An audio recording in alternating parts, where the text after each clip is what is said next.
2 of our Skye camping trip. We're just packing up the camper van now and we're about to head down into Broadford, get a few supplies, and then we're going to catch the ferry over into Raasay. So we'll see what we can see today.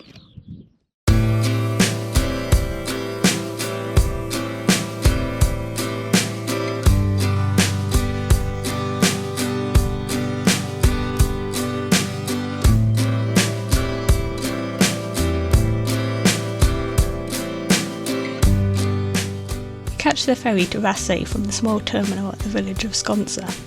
There's crossings roughly every hour, well in the summer anyways, so if you buy your tickets online you're just booking to cross that day, rather than at a specific time, which gives you a lot more flexibility.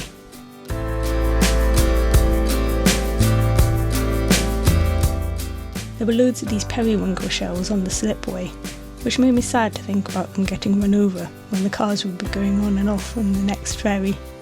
So as we waited, I gathered them all up and chucked them back into the sea.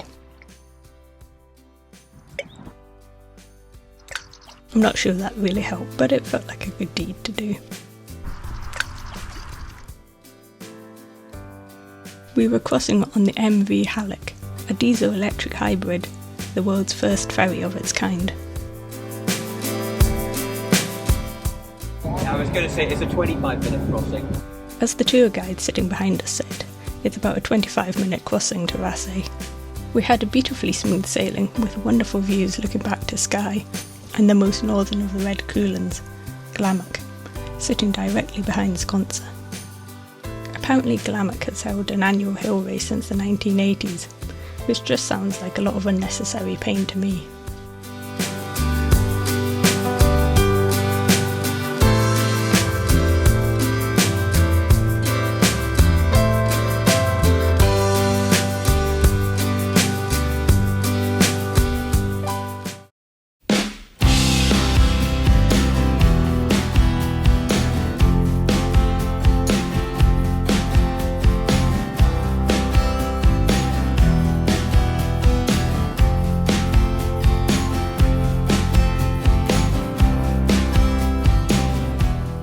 Raasay has a population of around 179 people, with a good number of them employed by the new distillery, which has helped create jobs for the younger generations. But it wasn't always such a rosy picture for those living on Raasay. Back in the 19th century, the islanders would suffer greatly during the Highland clearances. John MacLeod, the 12th chief of Raasay, had to sell the island due to bankruptcy. The new owner, like many others at the time, decided he wanted more arable land for large-scale sheep farming. The islanders were therefore evicted from their homes and forced to either leave the island, and in some cases Scotland itself, or move to the very north of the island, where the rugged landscape was of no use for sheep or deer farming.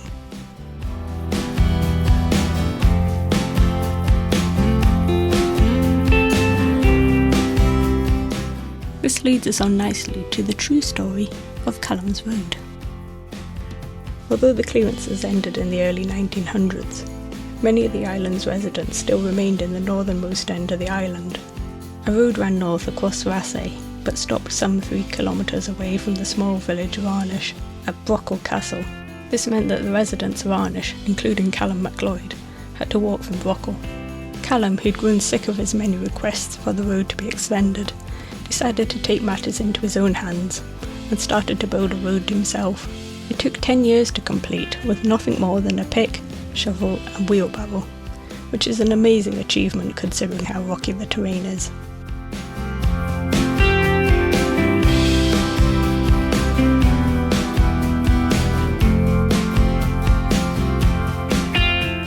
Rather amazingly, Calum never gained a driver's licence, but he did drive his Land Rover to the end of his own road.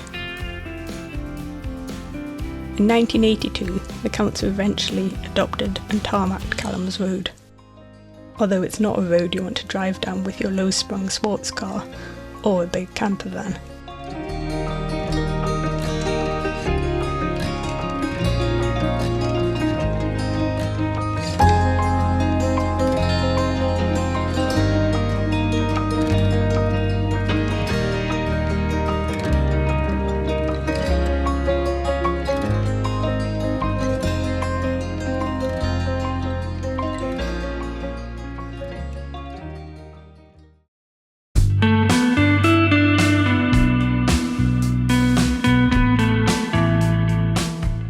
After our drive in Calum's road, we decided it was time to tackle Dun Caan, Raasay's highest peak.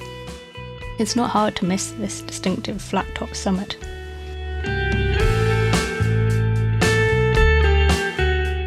There was a nice easy track to follow with a fairly steady incline, at least for the first half anyways. We got so lucky with the weather. It was nice and warm, but not so hot that it made walking unbearable.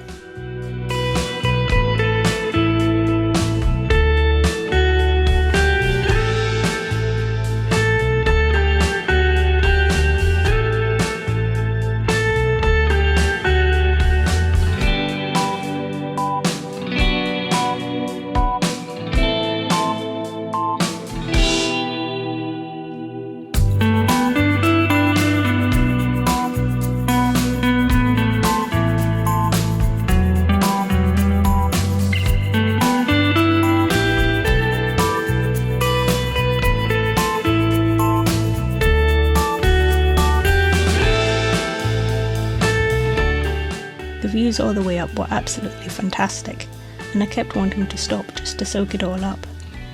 I also had to stop to watch this tiny cute frog hop into the grass. On the way up, you'll pass by 2 freshwater lochs, which actually provides much of Raasay's fresh water.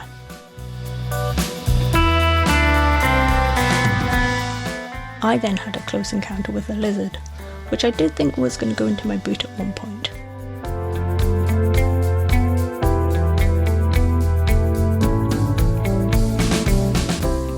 Eventually we made it to the top, and we were treated to the most fantastic panoramic views.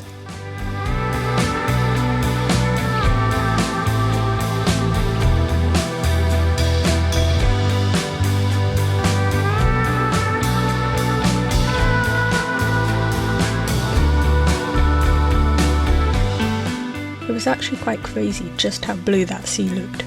You'd think we were in the Med, not Scotland.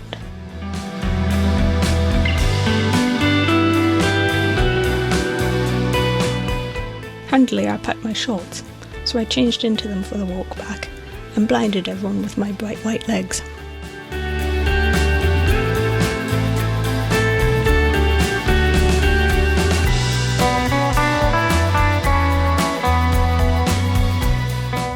After our walk, we made camp for the night, and we were treated to this amazing sunset over Skye. A beautiful end to the day.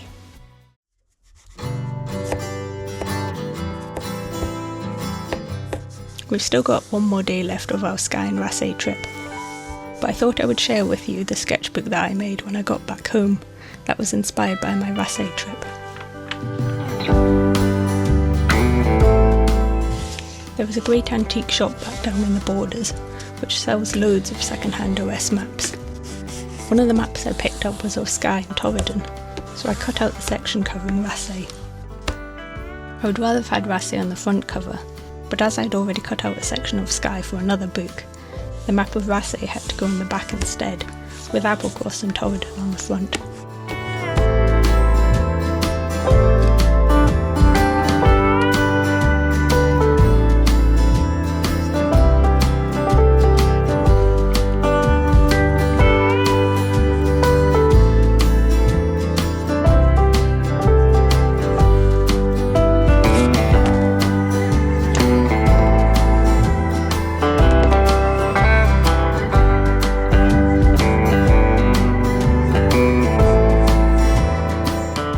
I make the covers for my map notebooks and sketchbooks slightly differently to my other ones, as I like to be able to show as much of the map as possible.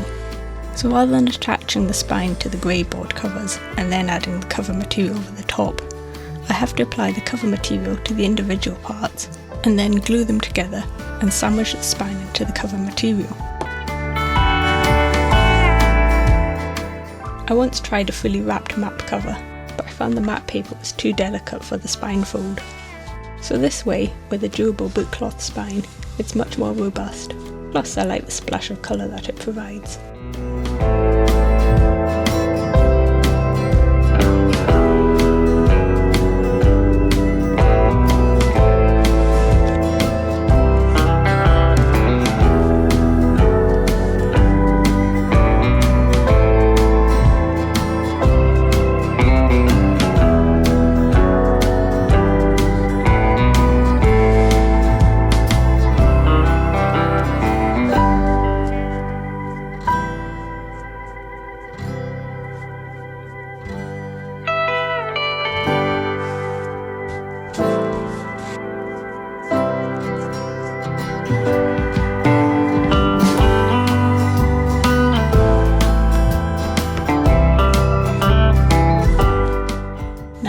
cover's done, it's time to glue in the book block that I'd already made.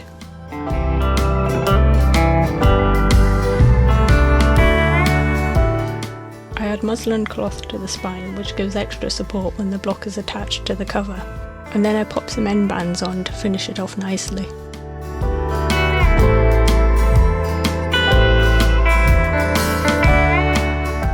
And now for the final step, where it could all go wrong.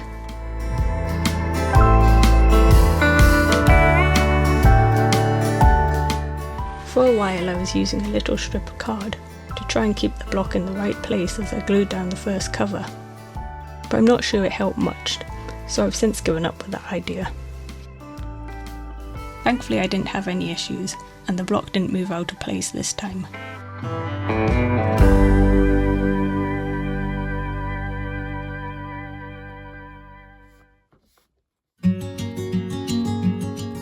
And there we go, another finished sketchbook. You can find all of my available sketchbooks and notebooks in my online shop, the link to which is in the video description. I hope you enjoyed this video. Please leave me a like and a comment if you did, and I'll be back very soon with part 3 of my Skye and Raasay trip. So hit subscribe to be notified when that comes out. Thanks for watching, see you soon!